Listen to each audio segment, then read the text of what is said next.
Shalom. I want to give all praises, glory, and honor to the one true power, Yahawah Bahasham Yahawashi, Bahasham Rakapadash. Yahweh is the most high God, and Yahawashi is who the world ignorantly calls Jesus Christ. Double honor to the elder apostles and the elders of great millstone who rule well and teach well, the one that they can continue to endure and be sincere. A mighty shalom to the hopeful elect that are scattered four corners of the earth in the same spirit, teaching his word and believing his word, the one that they can continue to endure and be sincere. Shalom to the Aquat Yum that are believers in the faith and the truth, the one that you can continue to pursue your lot, which is being a loving and silent and virtuous wife. The Lord willing to most have mercy on the other brothers and sisters that's not faith. Just doing a read through Acts the fourth chapter. We're living in a time right now where we should be teaching, speaking boldly in the name of Yahawah Bahasham Yahawashi. Not speaking boldly in the name of the Lord, or the name of God or the name of Jesus. Hey, if that's you, that's your prerogative, which it is in the scriptures. Well, now we're in the time of the big reveal. And the name of Yahawah Bahasham Yahawashi been revealed to us. So we must teach in the name, pray in the name, move in the name of Yahawah Bahasham Yahawashi, because it's a power. You know, the names, the words that is spoken in its original language in Hebrew has a way stronger difference than when it's spoken in another language.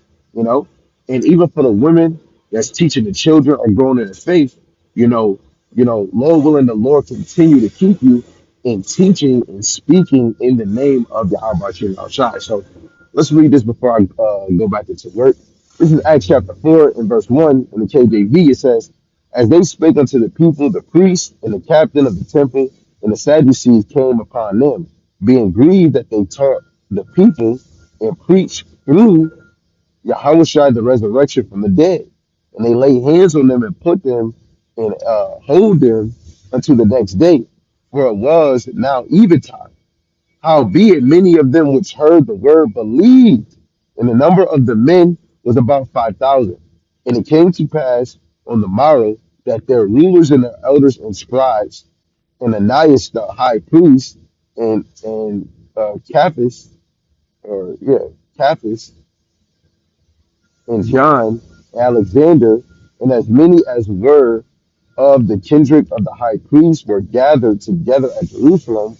And when they had set them in the midst, they asked, by what power and by what name have ye done this? Then Peter, filled with the Rakakodash, the Holy Ghost, said unto them, ye rulers of the people and elders of Israel, if we this day be examined, like you see the same that same spirit is out here. It's so-called rulers or the face or the head of this truth, and you have elders of this truth. That's on the side of or have the spirit of the Pharisees, the Sadducees, the leaders of old. Verse 9 it says, if we this day be examined of the good deed done to the impotent man, by what means he is made whole, because Peter and John they spoke in the name of Yahawah Bahasham Yahawashi, and the man wrote. He said, "Get up in the name of Yahawah Bahasham Yahawashi," and he got up, and his ankles was healed. They were whole, right? So verse 10 it says, "Be it known unto you all and to all the people of Israel that by the name of Yahushua Hamashiach of Nazareth," because now when we grow in the name, we teach in the name, because now we realize, oh, this was a clerical error, because we know James wasn't in the time when Yahushua walked the earth, and we know Yahushua's name means something, and Jesus means earth pig or earth dirt, you know. So we're gonna go back into the Paleo Hebrew to his original name, which is Yahushua Mashiach of Nazareth, who ye crucified, whom God raised from the dead, even by him doeth man stand here before you whole. This is the stone which was set at naught of you builders, which has become the head of the corner, right? And we're doing that today. And some people can't get it because Yahushua is a stumbling block unto them. And when we're teaching that name is a stumbling block. Now, it's still a stumbling block to some people. Like say if you're not teaching their name and they cannot get that Yahushua died for the nation of Israel, it's still a stumbling block in multiple ways. When it comes to the true name and when it comes to the breakdown, the doctrine of Yahawah Bahasham Yahawashi. Now, verse 12, it says, neither is there salvation in any other, for there is none other name under heaven given among men whereby we must be saved. Now, this gives you the notion of really teaching somebody under the name of Yahawashi, Hamashiach, we are saved. You want to give the respect to Yahawashi and the Heavenly Father Yahweh by teaching in the name of Yahawah Bahasham Yahawashi, because in that name, that power, we're saved. Because when He returns, He's not returning as Jesus. Never have, it never was. He's coming back in His true name, right? Because it's revealed to us now, right? Verse 13, it says, now they saw the boldness of Peter and John. That's the point of this. We have to be bold in the name of the Lord. Be bold when you're teaching this breakdown, the parables, the dark sayings, and the prophecies, right? And perceive that they were unlearned and ignorant men. They marveled and they took knowledge of them that they had been with Yahushua. And beholding the man which was healed standing with them, they could say nothing against it. But when they had commanded them to go aside out of the councils, they conferred among themselves, saying, what shall we do to these men? For that indeed a notable miracle have been done by them is manifest to all them that dwell in Jerusalem.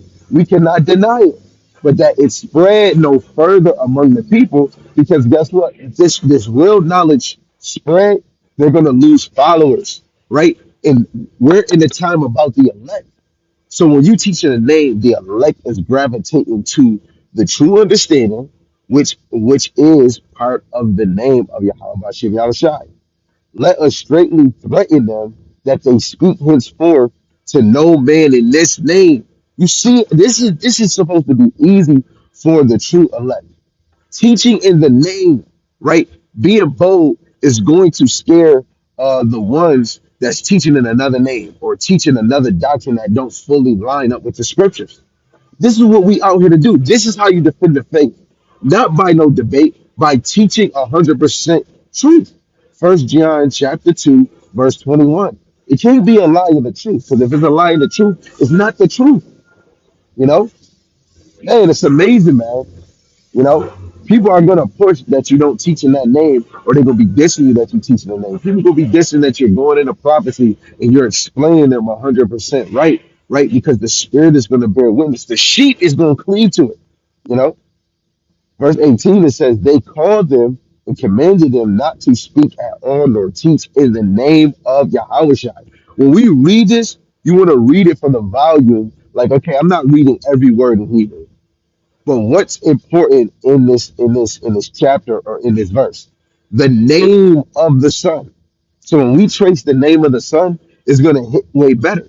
When you say an and they, that's not a strong word, but if you say it in Hebrew, of course it's gonna still have the same effect.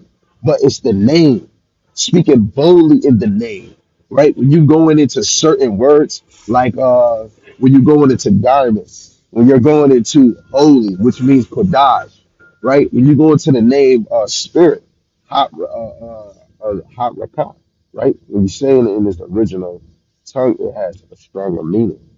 Verse 19, where it says, but Peter and John answered and said unto them, whether it be right in the sight of God to hearken unto you more than unto a Salaki. Let me read that again.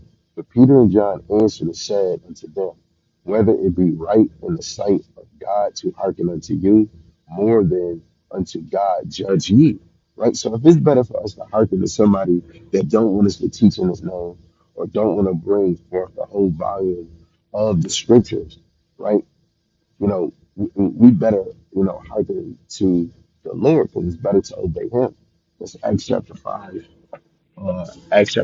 verse 29, right? Now, verse 20, it says, for we cannot but speak the things which we have seen and heard. So when they had further threatened them, they let them go, finding nothing how they might punish them because of the people. For all men glorify God for that which was done. For the man was about 50 years old, and on whom this miracle of healing was showed. And being let go, they went to their own company and reported all that the chief priests and the elders had said unto them.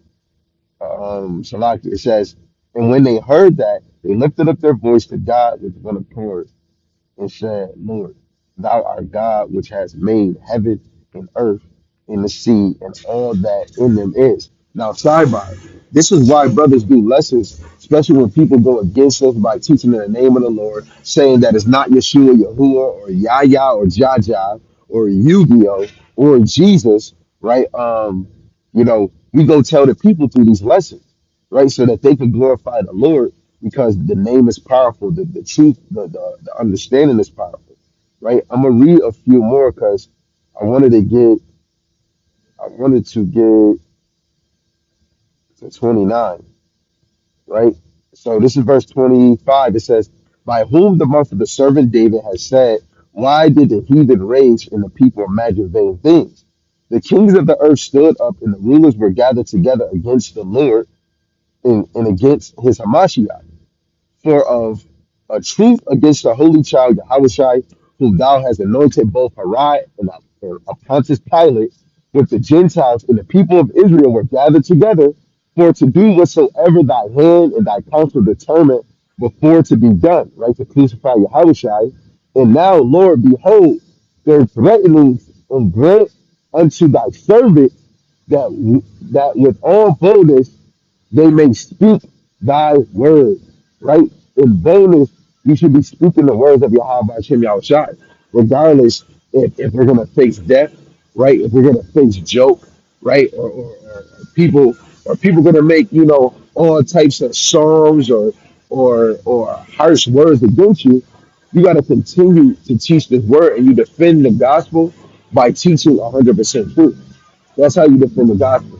So Lord willing, this is edifying and it's a good read, and it might encourage you to go read Acts the fourth chapter. We didn't even finish it. Right? So with that, we're gonna give our praises to Yahawah, Bahasham Yahawashi, Bahasham Yahawashi. Shalom, shalom.